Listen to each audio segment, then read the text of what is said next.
Avez-vous des frontières personnelles bien définies dans la relation à l'autre? Êtes-vous plutôt fusionnel ou avez-vous tendance à vous isoler?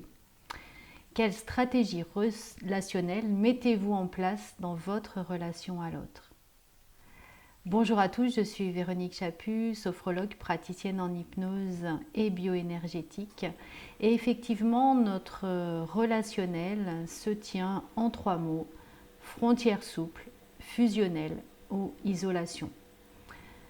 Alors, quel choix avez-vous fait dans votre relation aux autres? Si vous avez des frontières souples, alors vous allez vraiment vous sentir en confiance. Confiance avec vous, avec les autres, parce que vous savez qui vous êtes et du coup vous reconnaissez que l'autre est l'autre. C'est ce sentiment de sécurité intérieure. En fait, si l'autre est différent, c'est ok et tout va bien. Et si je suis différent, c'est ok et tout va bien. On peut ainsi se relier à l'autre, mais simplement quand on le veut, quand on le choisit, librement. Il n'y a aucun risque. Chacun, finalement, des parties à sa propre valeur. Et dans ce cas, les émotions que vous pouvez vivre, elles sont en vous, vous les reconnaissez.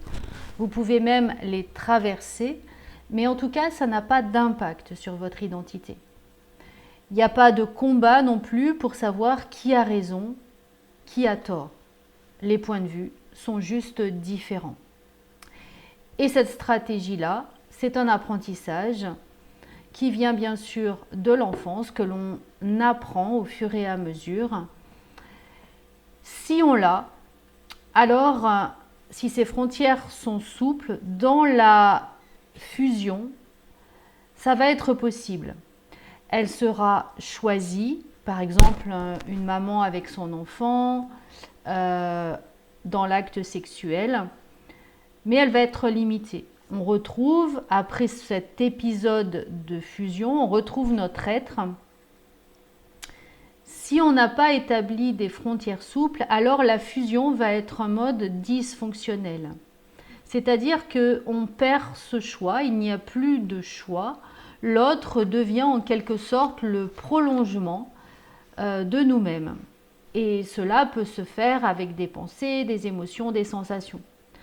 Finalement, nous perdons notre identité, notre capacité de discernement et nous finissons par envahir l'autre.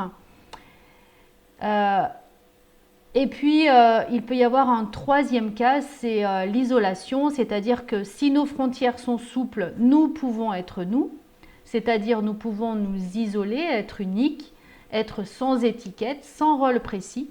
Il est alors possible de dire non facilement. Si vos frontières ne sont pas souples, alors ça devient dysfonctionnel, c'est-à-dire qu'on peut se couper complètement de nos émotions, s'anesthésier, s'isoler de l'autre, se couper complètement dans la relation. Travailler ce relationnel, c'est vraiment être unique. Et surtout, c'est pouvoir être séparé, avoir ce sentiment d'être unique et séparé, mais tout en étant connecté. Et bien sûr, cette blessure de contact est très fréquente. Par exemple, on peut sentir que l'on ne mérite pas d'être aimé. Et du coup, qu'est-ce qu'on fait? Eh bien, on va chercher à fusionner. Et si l'autre a une blessure de contact dans l'isolation, plus on va chercher à fusionner, plus l'autre va chercher à s'isoler. Pensez bien que quand on met en place cette blessure de contact, c'est le bébé qui le met. Parce que le bébé, il a des besoins qui sont immédiats, il a les besoins d'être assouvis. C'est-à-dire, si par exemple on laisse pleurer un bébé, il peut penser, avec son mental de bébé qui n'est pas mature, bien entendu, que l'autre ne l'aime pas, qu'il n'est pas digne d'amour. Quand c'est répété, les émotions sont très intenses, très vives, et ça procure un sentiment de mort. Donc quelquefois, effectivement, on va avoir acquis un programme, une blessure de contact qui ne va pas être bénéfique pour vous. Donc l'idée, c'est déjà de repérer sur quel mode on fonctionne et de travailler le plus possible. Moi, j'utilise beaucoup la communication non verbale.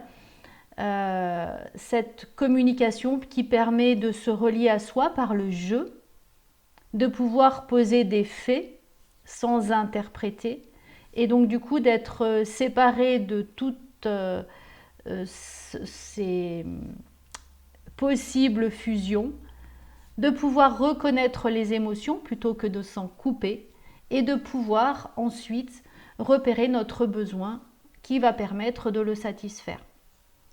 En travaillant comme ça, donc j'ai fait plusieurs vidéos là-dessus, vous pourrez les regarder, communication non violente, ça permet de pouvoir retravailler cette blessure de contact et de pouvoir la cicatriser pour partir sur un mode relationnel qui va être beaucoup plus sain. Voilà, j'espère que cette vidéo vous aura permis de comprendre sur quel mode relationnel vous fonctionnez, de pouvoir vous aider, en tout cas d'avoir un outil pour vous permettre de vous en sortir. N'hésitez pas, si vous le souhaitez, à prendre rendez-vous avec moi, c'est possible en présentiel ou en visio. N'hésitez pas non plus à liker, à partager ou à vous abonner à ma chaîne. C'est tout simple, c'est juste sous la vidéo. Passez une bonne journée.